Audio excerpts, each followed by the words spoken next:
मोदी ने पाकिस्तान को नई टेंशन दे दी। पहले भारत ने पाकिस्तान के उन एयरबेसेस को तबाह किया जिसके पास ही पाकिस्तान के परमाणु ठिकाने हैं। अब पीएम मोदी पाकिस्तान का वो इलाज करने चले हैं जिससे पाकिस्तान अपने एटम बम से भी हाथ गवा देगा। पीएम मोदी वो प्लान बना रहे हैं जिससे पाकिस्तान के परमाणु धमकी का परमानेंट इलाज हो सकता है। पीएम मोदी वो चक्रव्यूह रच रहे हैं जिससे पाकिस्तान के पास परमाणु हथियार तो होंगे लेकिन उनका रिमोट कंट्रोल ही नहीं होगा, ऐसी स्थिति हो जाएगी। यानी जिस ताकत पर पाकिस्तान उछलता था, पीएम मोदी उसकी ताकत का बटन स्विच ऑफ करने वाले हैं। एक बार यह बटन स्विच ऑफ हो गया तो पाकिस्तान कहीं का नहीं रहेगा। आतंकवाद पर तो पाकिस्तान पहले ही घिरा हुआ है, उसे नेक्स्ट लेवल पर घेरने की तैयारी भारत ने शुरू कर दी। पाकिस्तान को लेकर पीएम मोदी ने क्या नया प्लान बनाया है, पाकिस्तान ने परमाणु बम कैसे भारत उससे छीन सकता है, पाकिस्तान के परमाणु बम को लेकर क्या नया अपडेट है, आज आपको सब बताऊंगा। ऑपरेशन सिंदूर पर ब्रेक के बाद पीएम मोदी ने दुनिया को बता दिया था कि अब पाकिस्तान की परमाणु ब्लैकमेलिंग नहीं चलेगी। यह बयान पीएम मोदी के उस प्लान का हिस्सा था जिसे उन्होंने पाकिस्तान के खिलाफ लॉन्च कर दिया। अब यह प्लान क्या है उसके बारे में थोड़ा आपको बताता हूं। आतंकवाद के मोर्चे पर तो भारत ने पहले ही पाकिस्तान को घेरा हुआ है। अब भारत दुनिया को यह बताएगा कि पाकिस्तान कैसे पूरी दुनिया के लिए एक बहुत बड़ा खतरा है, कैसे पाकिस्तान के परमाणु हथियार सुरक्षित नहीं है और इसका कुछ करना होगा भाई, नहीं तो पूरी दुनिया तबाह हो सकती है। आज रक्षा मंत्री राजनाथ सिंह का बयान सुनिए, उनके बयान में ही पीएम मोदी का अगला प्लान क्या है आपको समझ में आ जाएगा, फिर उसकी डिटेल बताता हूं।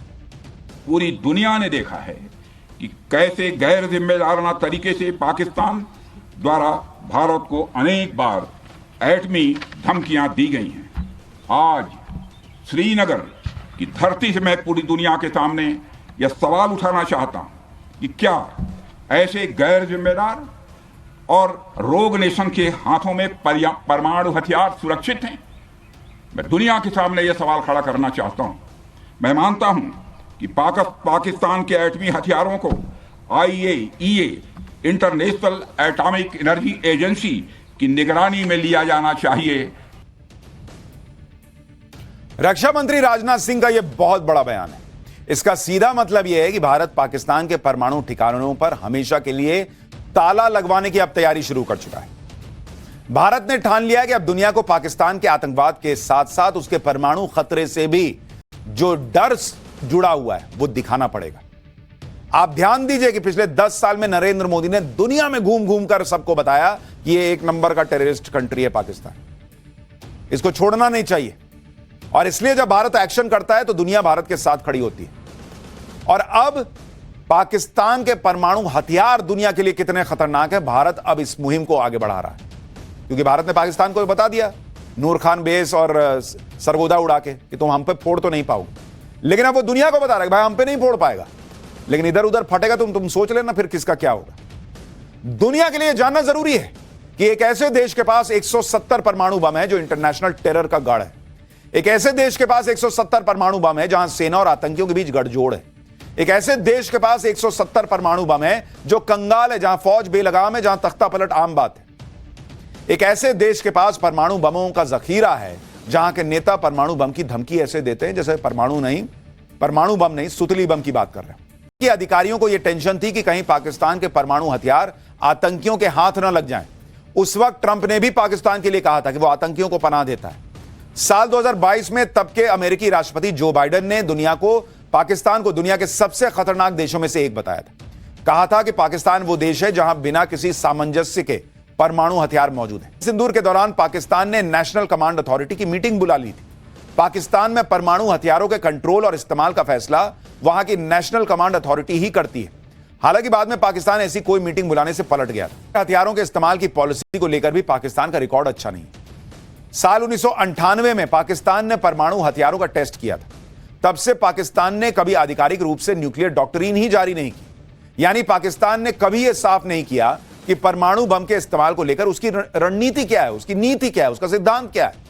इससे पाकिस्तान को युद्ध के किसी भी स्टेज में परमाणु बम इस्तेमाल करने की छूट मिल जाती है। मई 2024 में पाकिस्तान के न्यूक्लियर कमांड एजेंसी के सलाहकार ने कहा था कि पाकिस्तान के पास कोई नो फर्स्ट यूज पॉलिसी ही नहीं है। यानी पाकिस्तान बेलगाम देश है। इस वक्त किसी भी वक्त परमाणु बम का इस्तेमाल कर सकता है। कोई जवाबदेही नहीं, कोई जिम्मेदारी नहीं। और इसलिए भारत दुनिया से यह कह रहा है कि आप लोग देख लो, हम तो क्या कर सकते हैं, हमने दुनिया को दिखा दिया, लेकिन इधर उधर करेगा तो फिर तुम समझना। इसलिए भारत अब इस बात पर जोर दे रहा है कि पाकिस्तान के परमाणु हथियारों की निगरानी होनी चाहिए। 1957 में स्थापित international atomic energy agency UN की निगरानी संस्था है। आईएईए परमाणु ऊर्जा के शांतिपूर्ण इस्तेमाल को प्रमोट करता है। यह सुनिश्चित करता है कि इस टेक्नोलॉजी का इस्तेमाल सैन्य उद्देश्य के लिए ना हो। आईएईए दुनिया भर के देशों की न्यूक्लियर एक्टिविटी पर नजर रखता है। ईरान, नॉर्थ कोरिया, इराक में आईएईए निगरानी करता आया है। भारत पाकिस्तान के खिलाफ दुनिया की सबसे powerful body UN security council में जा सकता है।